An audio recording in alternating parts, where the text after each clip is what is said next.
If y'all take a look over there, you're gonna see those three calves walking around. I just let them out back here maybe about 15 minutes ago, half an hour ago, and they're walking around still just trying to figure it out.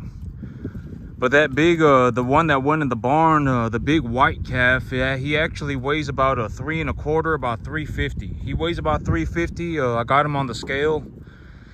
And when I take a look at the majority of my herd, oh, there comes one right now. But that one, I would say that she weighs probably about 275, about 300. But the big white one, he weighs about 350. And when I take a look at the majority of my herd, I would say that, well, okay, like this animal right here, I would say that this animal right here probably weighs about 4 1/4. Well, let me ask questions. This animal right here, how much would you say that this animal weighs if you were to estimate? This one right here. Take a good look at him. How much would you think he weighs? I would say he's going to weigh about 475, 500, somewhere around that range. And so when I take a look at the majority of my herd, a majority of my herd is larger than that that white calf that I just put back here. That white calf, he weighed about 3 1/4, 350 on the scale, something like that. And the majority of these animals are going to be bigger than him. And so yesterday I was talking about the idea of appraising the value of your assets, taking the appraisal value of your assets and then utilizing leverage and equivalent to that amount. And in reality, what the strategy in real life, because you have to understand that in reality, life is a very dynamic situation, right? I mean, farming, it's not just there is no just answer to all of the questions. You have to be able to think about what's going on and decide for yourself on what you should do. Because like if you end up getting let's say that you get 2 inches of rain one month, but you get all 2 inches of rain on one day, and then for 4 weeks it's just bone dry, right? I mean, like what happened last month. We got about 1 1/4 inches of rain, but it all happened on one day. We got about 2 inches of rain, actually. We got about 2 inches of rain, but it all happened on one day. And then the rest of the month was just, it's still like 93 degrees outside. And so we did get 2 inches of rain, but if we had gotten 1 inch of rain and then 2 weeks later we had gotten another inch of rain, the things that you would do would be different. What did I do when it rained? My ground was bone dry, so I plowed it. Why did I plow it, right? I mean, to let the moisture into the field better, to dig up the brush, right? That's why I did it. And so depending on what's going on, you're really going to have to just gauge it for yourself, take a look at what's going on and figure out what you're going to need to do. But in reality, this situation, this strategy, what it looks like is, okay, let's say I bring in a set number of animals, right? Let's say, I have, let's say I have $40,000 in my bank account, or let's just say I have $40,000, right? Whichever way I have it, it doesn't matter. I mean, let's say I have 40 grand and I go and I buy animals. And with the 40 grand, I have a benchmark animal of a 200-pound animal that I'm going to purchase for $700, right? And so if I utilize my benchmark animal, how many animals can I buy if I have 40 grand? What is that? Like I can buy like 30 times 3 times 7 is 21, so I can buy like 50 calves, right? I can buy like 55 calves. So let's say I go to the market and I buy 50 calves. Let's just say 50, and then I have the rest of the money left over for like if I need to buy fertilizer, if I need to buy grass seed, if I need to buy medication, take them to the vet, gas, etc., right? I mean, let's just say I just buy 50. So I buy 50 calves, right? I buy 50 calves and I hit I just all of the normal everything happens. And I lose 15% of the animals, right? I lose 15% of the animals. Then I end up with 43 calves. Let's say I end up with 43 calves. Well, I take a look at my 43 calves and I say, okay, well, these 43 calves, as of right now, it's been 2 months. I took them from 200 pounds up to maybe 3 1/4, 350.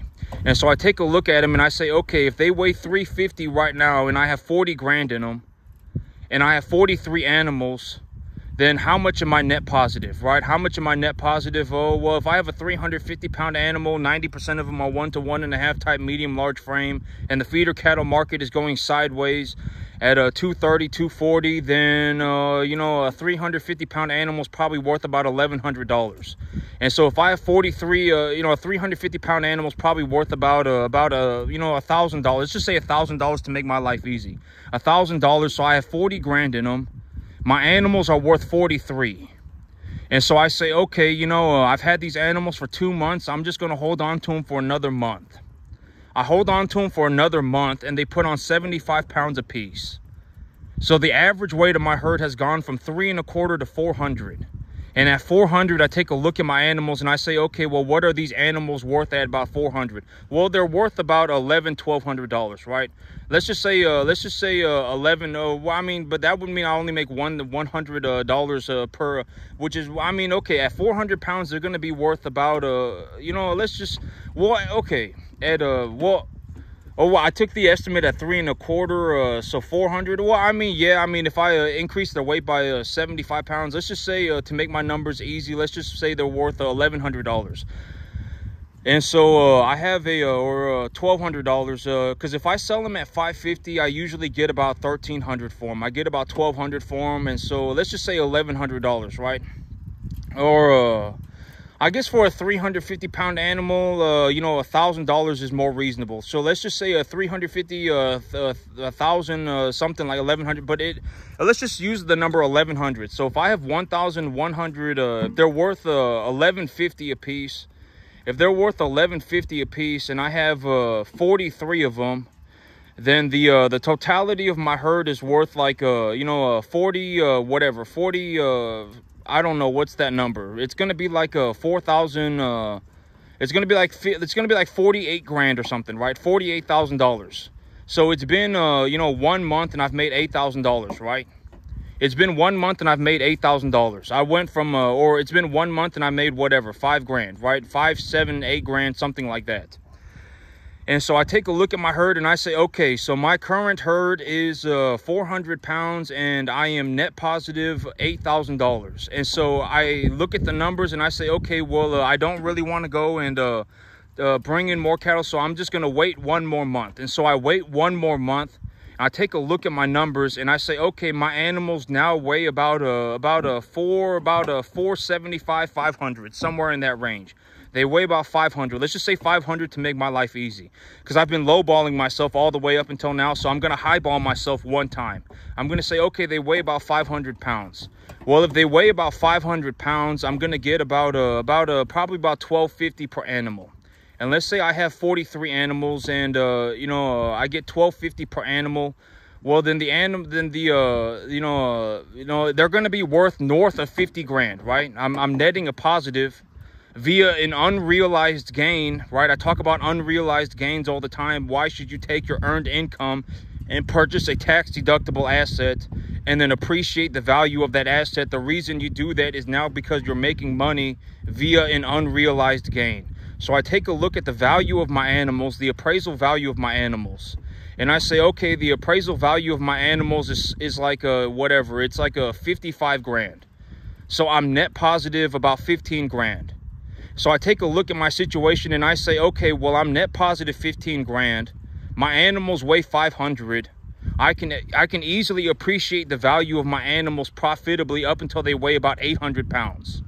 So even if I held on to the animals that I have, just the animals that I have, I can continue to appreciate their value. And I'm still net positive about 15, 20 grand. So I take a look at my numbers and I say, okay, well, I can continue to appreciate the value of my animals, but I'm going to take a loan and purchase animals from that appraisal value. I'm going to take a loan equivalent to the net positive appraisal value of my current herd, right? My current herd can be appreciated more. I can increase the value of my animals more, but, you know, I'm already net positive. And so I'm going to take a loan for the amount of money that I would anticipate that I have logically deduced that my animals are worth, right? And then I'm going to take a loan. I'm going to purchase more tax deductible assets. And when I do that, I'm looking to take a loan essentially for 15 to 20 grand. Why would I do that? Because that is the net positive value of my herd. And you're going to see what I mean by I can turn 50 animals into about 500 animals maybe in a year. If I compound my earnings and I utilize these various strategies, I'm telling you, my income skyrockets. You know, I make a boatload of money, and this is exactly how I do it. All right, I'm legitimately giving you everything that I do for free. Right? I mean, maybe it's a good time to pay attention. Right? I'm giving away everything that I do for free. So I take a loan for the net positive appraisal value of my animals. And when I do that, I say, okay, you know what? I got 15, 20 grand net positive value. I'm going to take a loan and I'm going to go and purchase animals. Well, how many animals do I come home with? I come home with about an extra 30 animals, right? About an extra 25 animals. So I have an extra 25 animals. The size of my herd has gone from 43 to essentially 70 animals, right? I've gone from 43 to 70 animals, and I'm just at a net zero. I'm at a net zero. I'm not negative at all, right? If I liquidated my assets today, I would be able to make all of my money back and just pay the bank back. It doesn't matter, right? And so now I went from 43 animals to 70 animals. I'm at a net zero balance. And now the 70 animals that I have are going to appreciate in value. It's, you know, now my income has gone up. And when you do this dynamically, it's called compound growth. You can reinvest your earnings, and when you reinvest your earnings, I mean your income, if you compound growth like this, your money skyrockets. It skyrockets. I legitimately made so much money running cattle that I could do whatever I wanted. Anything that I want to a reasonable degree. Granted that it's not like drugs or alcohol. I can legitimately do anything that I want. Even if I lost everything tomorrow, it would not matter. Because I could just start farming, and if I started farming, I would make all of my money back in 6 months or less, right? I mean, it doesn't matter. And this is exactly how I did it. If you want to know how I, made such a massive amount of money, here is exactly how I did it. I take a look at my balance sheet. I appraise the value of my animals. When I say that my animals are at a net positive, a specific, a certain amount net positive, I will take a loan for that amount, and I will go and purchase more cattle. And when I do that, I have purchased a tax-deductible asset utilizing debt.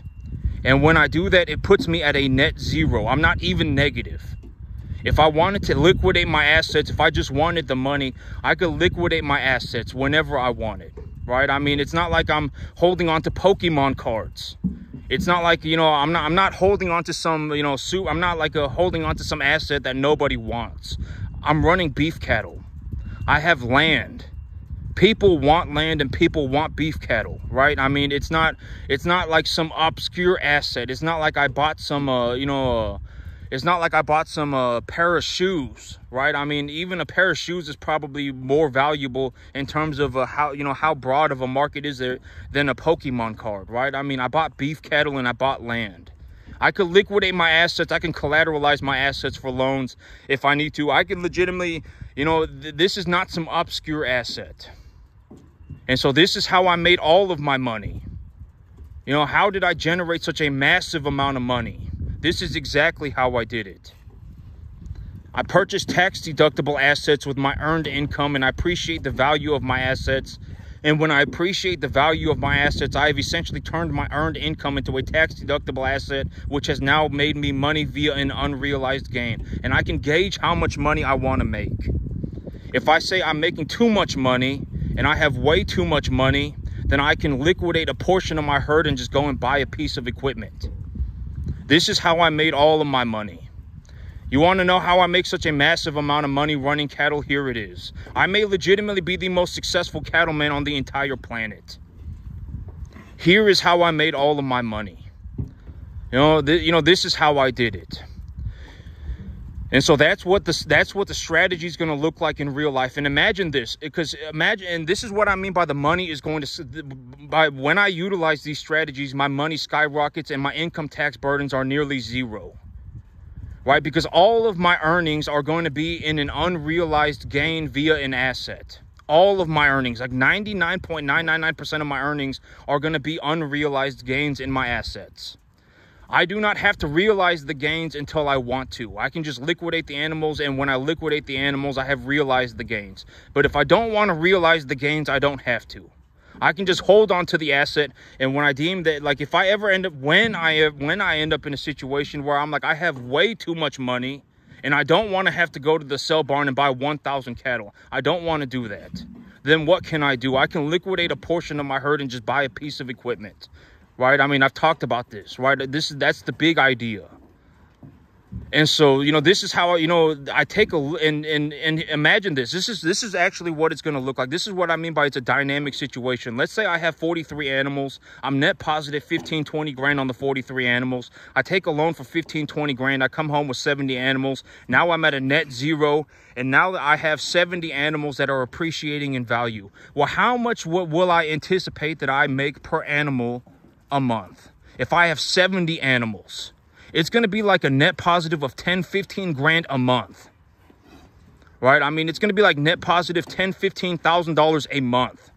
And so after 2 months of holding on to those cattle, I will have a net positive of like 20, 30 grand. And now I do the whole thing over again. I take a loan for another 20, 30 grand and I just purchase more animals. Well, when I purchase $25,000 worth of animals, how many animals do I come home with? Like 35. Right? Let's just say 35. So now I have 105 animals. It's been 4 months and I have 105 animals. Right? I went from having 40 animals to having 105 animals in 4 months. This is what I mean by compounding growth. And eventually the first set of animals will get to 800, 850 pounds. They will get to 800, 850 pounds, and I will liquidate them.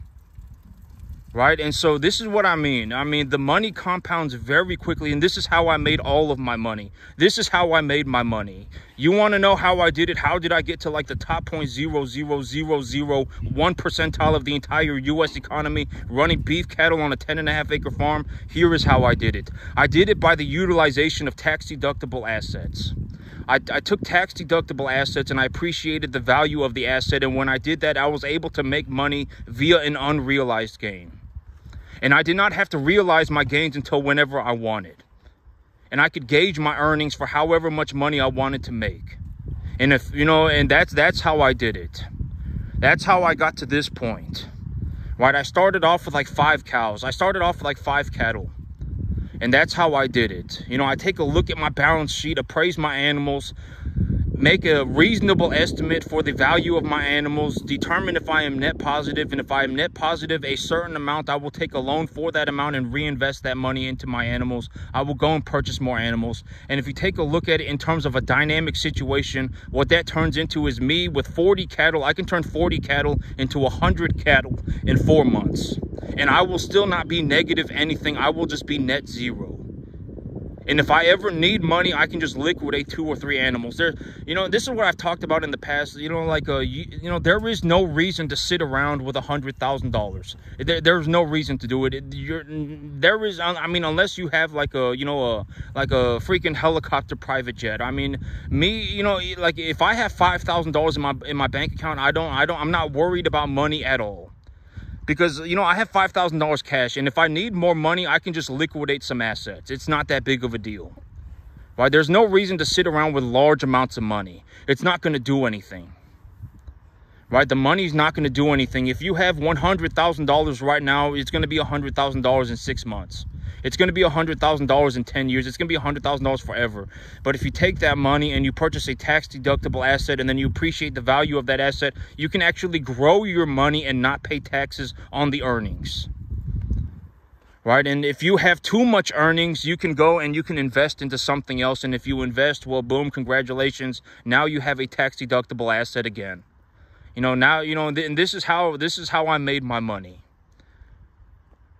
All right, I mean, this is exactly how I did it. I mean, how did I, legitimately manage to get into the top 0.00001 percentile of the entire U.S. economy? Here you go. That's the answer. I legitimately did the hardest thing you could probably ever imagine.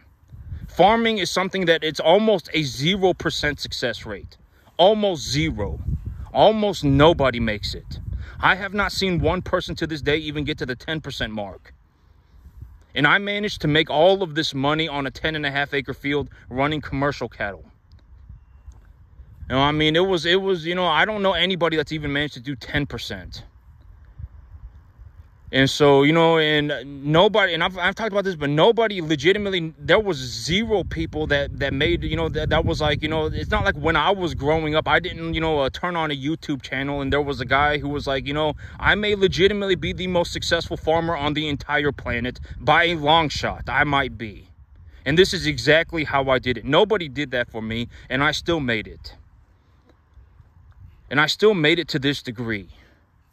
Right? I mean, you know, and at the end of the day, you know, effort really, that's what really matters. I mean, it's going to take a long time, but I mean, you know, it's going to take a long time. All right. There is, you know, and I talk about ideas in terms of generalities because in reality, the possibility of a person turning into a world-class farmer is almost 0%. But I mean, if you go and you invest in commercial, or if you invest in commercial real, I wouldn't even suggest commercial real estate. Commercial real estate is kind of like a ticking time bomb right now. A lot of people are saying that the commercial real estate market is like a ticking time bomb. It might be the next subprime sort of deal with real estate. And, you know, but there are residential real estate is good, right? If there's a massive amount of inflation, people still need a place to live. I mean, residential real estate is good. I mean, if you can go and you can purchase a business right now that has no real estate connected to it and it's selling for 1.25 times EBITDA, I mean, you're really at no risk. I mean, barely any risk. I mean, if you're making 5 times the cash flow of the money that you need to pay off your loan, it doesn't really matter. It doesn't really matter. I mean, you would have to lose 75% of your business to just break even, and you know, it doesn't really matter, right? I mean, you're practically at no risk. I mean, and you know, I mean, but I've always said that the biggest risk to every business is the owner of the business, right? I mean, if you're an idiot, it doesn't matter what happens. I mean, you can go and you can legitimately have to. I could legitimately. Okay, here's the thing. It's like, let's say you're an idiot and somehow or another you won the lottery, let's say, and you were just given $10 million. Well, that $10 million does not magically not turn you into a not idiot. You're still an idiot. You're just an idiot with $10 million, and you're going to lose your money anyway. It doesn't matter. Right? I can give you can give somebody $100 million tomorrow, and it's not magically going to turn them into the best farmer on the planet. You could give somebody $5 million tomorrow, and it's not magically going to turn them into the best farmer on the planet. You could give them $1 million. You could even, whatever the money might be. And I've talked about this, but like this, even, you know, like when I take a look at my monthly expenses, I'm like, you know, maybe it costs everything. Like when I consider everything, it costs like $5,000 a month. Everything. Me running my business, everything costs like $5,000 a month. And I make about 20. Right? I mean, you know, the money, you know, it's the assets produce the money. Why, you know, and I talk about this in terms of the assets. It's like when you purchase an asset, you have to understand, you know, like, okay, because here's the thing. Like, you know, like me, imagine that I was going to go on a long range rifle course. I really wanted to go and I wanted to learn how to shoot 500 yards. And I was talking about this in the past, but if, let's just say I really wanted to actually just figure out shooting 500 yards. I really want to learn to shoot 500 yards. And so I went to a rifle course.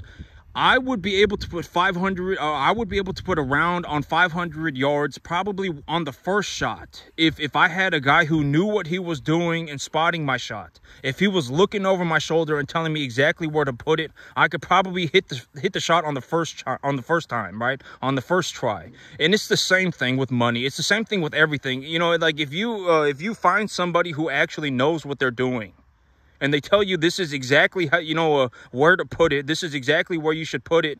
You know, I would highly suggest this is exactly where you put it, where you should put it. You can probably make the shot on your first shot. You probably could. More than likely, granted that you weren't an idiot. Right? I mean, you know, and that's actually how I figured out how to do a lot of these things. Like, why did I, you know, figure out the cattle antibiotics so quickly? Why did I figure out the cattle feed so quickly? Why did I figure out what kind of animals to buy so quickly? Because I went and I watched presentations being done by people who knew what they were doing. I didn't just go and ask Billy Joe Bob what I should do. I went and watched presentations from people who actually knew what they were doing. And how do you know if someone actually knows what they're doing? You will know that they know what they're doing because they're doing it. Right? I mean, I've talked about this, you know, in terms of the idea, it's like, you know, if everybody realized that they could legitimately generate like $2-3 million in a year, they would go and do it. They wouldn't be sitting around not doing it. Right? I mean, it's not, how do you figure out if someone actually knows what they're doing? Well, they're doing it. That's how you know. Right? You got a guy who's a lead animal nutritionist at a feed yard who's feeding 100,000 cattle at a time. He probably knows what he's doing. You have a lead veterinarian at a feed yard that is, you know, providing medication and, you know, looking after 100,000 animals at a time. They probably know what they're doing. You got a guy who's works at Tyson Meat Factory, and he grades living animals and hanging carcasses every single, you know, 5 days a week. That's his entire job. Well, he probably knows what he's doing. Right? I mean, you go and you find somebody who's actually doing it. And I've always said, and this is going to sound horrible, but you have to understand that if you are misinformed, if somebody teaches you the wrong thing and passes it off as good information to you, and then now you've been misinformed, you're going to die that way. You're going to die that way. You cannot fix that. If you've been misinformed, the longer you stay misinformed, the higher the probability is that you're going to die that way. You will never fix that. Right? You don't want to be misinformed. Right? You don't want to be misinforming other people either. Right? You don't want to live in a state of misinformation. You don't, because if you're misinformed, you're probably going to die that way. You cannot unlearn that and then relearn the correct thing. You cannot. Probably not. I mean, it's almost a 99, and this is also ties in with the whole idea that once you've become poor, if you're legitimately poor, not broke, but legitimately poor, you're probably going to die that way. You know, you were misinformed very severely and now you're poor. You're not broke, you're legitimately poor. What should you have done with your money? Purchased tax-deductible assets and appreciated them profitably. Checked everything 5,000 times. Why would you do that? Because when you do that, you take your money and you trade it for something that is equally as valuable as the money itself. And when you do that, you can now grow the money and you can gauge your earnings via the unrealized gains by appraising your assets. Right? And when you do that, you essentially, within 6 months, you can go from being broke to having so much money that you can do whatever you want. And you can do this with anything. It does not have to be cattle. I would highly suggest that you don't go and run cattle. If you want to run cattle, I'm telling you, there's only 3 realistic possibilities of making it as a cattleman. 1, you're very young and you start learning correctly from the very beginning. Number 2, you drop everything that you're doing for the next 15 years and work on farming for 15 hours a day. And number 3, you actually are somewhat of a useful farmer already. You've actually learned correctly. You're just kind of lacking in one area. You're a beef cattleman that runs 5,000 cattle a year. You run 5,000 cattle a year, but you got them on a feed yard situation. You don't really know how to grow the grass. You're making some money. You're making some money, but you don't really know how to grow grass. Well, then you can learn how to grow the grass. Right? I mean, you're a dairy cattleman and you run 2,000 cattle a year and you're capable of growing a high quality grass crop, but you're not very good at the business. Well, you can learn how to run the business. Are you going to take a normal person, an average person, especially if they're already problematic? I fell out of heaven at 7 and I'm going to go on a mystical, magical journey and turn myself into the best cattleman that the world has ever seen. Are you going to take that person and actually turn them into a cattleman? No, you're not. I can almost guarantee it's a 0 percentile chance. Almost zero. Well, almost zero. I mean, if you have an average person that is like, you know what, I'm going to go and spend 15 hours a day for 15 years straight, and all I'm going to do is learn how to run cattle. If you have someone like that, sure, you can turn a normal person into a world-class cattleman like this. You probably could. Right? But most people, it's almost 99.999% probability that they're not going to make it.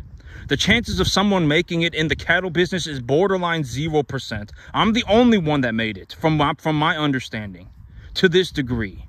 I don't know anybody that's even managed to do 10%. I make close to like $200,000 a year running commercial cattle on a 10.5-acre field. I don't even know anybody that's even doing 20,000. Most people have difficulty making $200,000 a year farming on 10,000 acres. right? I mean, you know, and it's almost a zero probability. Actually making it to this point, it's almost impossible. And if you don't believe me, then go and try it for yourself. This took me 15 years. It was borderline impossible. I mean, I didn't even get paid until my 13th year. And maybe there's a reason for that, right? I mean, maybe there's a reason why it took me so long to make it, because it was freaking hard. I mean, it was like the hardest thing that I have ever done by a long shot. There is no mystical, magical shortcut, right? There is no shortcut, right? I don't live on some magical planet where it was just easier for me to run cattle. It was just as hard for me to make $200,000 a year on a 10.5 acre field running commercial cattle as it is for anybody else. And that's why nobody makes it. It's borderline impossible. It's very difficult. You're going to have to learn about cattle antibiotics, cattle medication. You're going to have to learn about how to source animals and what kind of animals to bring in, how much to pay for them, how to, look at the commodity markets and utilize the commodity markets to gauge, how much you should pay for the animals and how, and the price of different variety of commodities and run a business and grow grass. You're going to have to learn how to do all of these things to a very high level. And if you cannot do it, you will just end up being a borderline bum forever. You will practically be homeless forever. And it would have just been better if you just went and got a job or did something else that did not require a 100% skill set. I can guarantee that if I was put on a field with 1,000 people, I could make more money than all 1,000 people combined. Farming. That's what I mean by farming is a skill set. If you suck at farming, you suck at farming. That's the end all be all. I mean, unless you get better. And if you get better, I'm very happy for you. But chances are, I mean, the amount of effort and the level of difficulty is just astronomical. The chances of anybody making it to this degree at farming is borderline 0%. I have not met anybody in my entire life that's even managed to do 10%.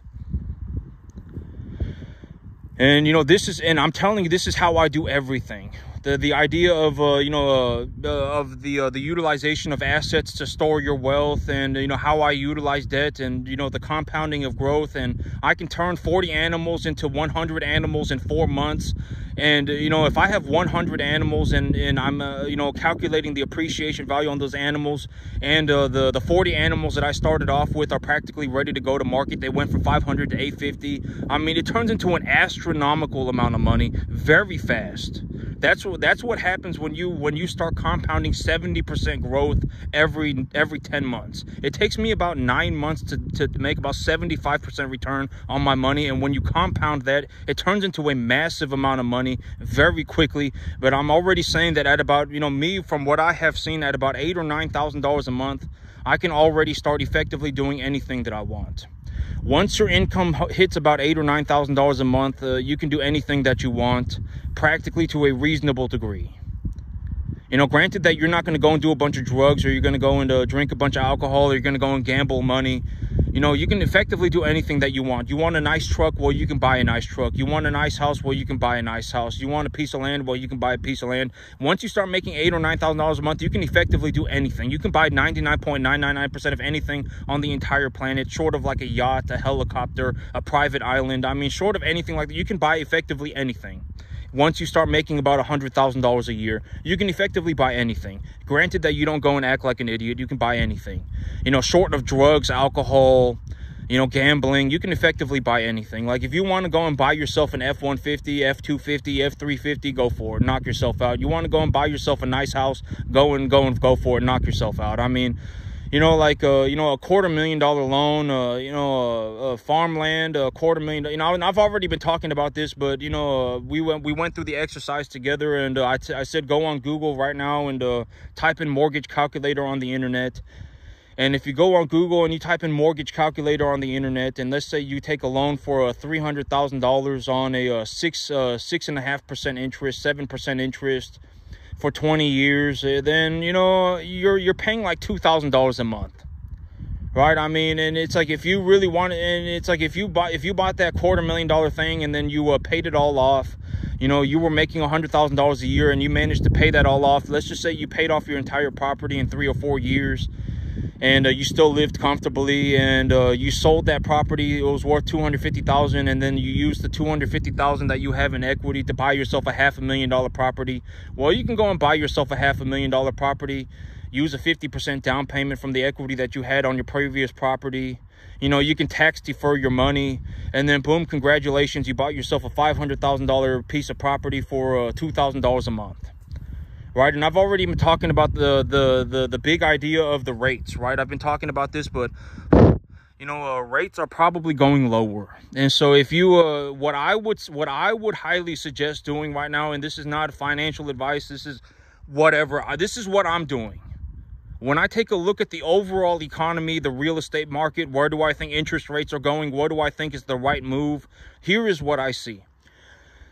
I think that rates are going to go lower. And so if you purchase a property right now, and property valuations might probably going to go down a little bit. Either they're going to go sideways or they're going to go down a bit for at least a few years. The economy is not doing very good. And to kickstart the economy, it's going to take a lot. It's going to take time, and we're not going to kickstart the economy tomorrow. You know, there's still probably, I haven't checked the housing shortage, but from my understanding, there's still a pretty severe housing shortage. And but I think that rates are going to go lower over the next maybe a year or two. And I think that rates are going to go lower. And right now, if you're going to buy a piece of property, I would highly suggest at least getting under the appraisal value. So if the bank says, you know, your property is worth $250,000, you know, get it for $225,000.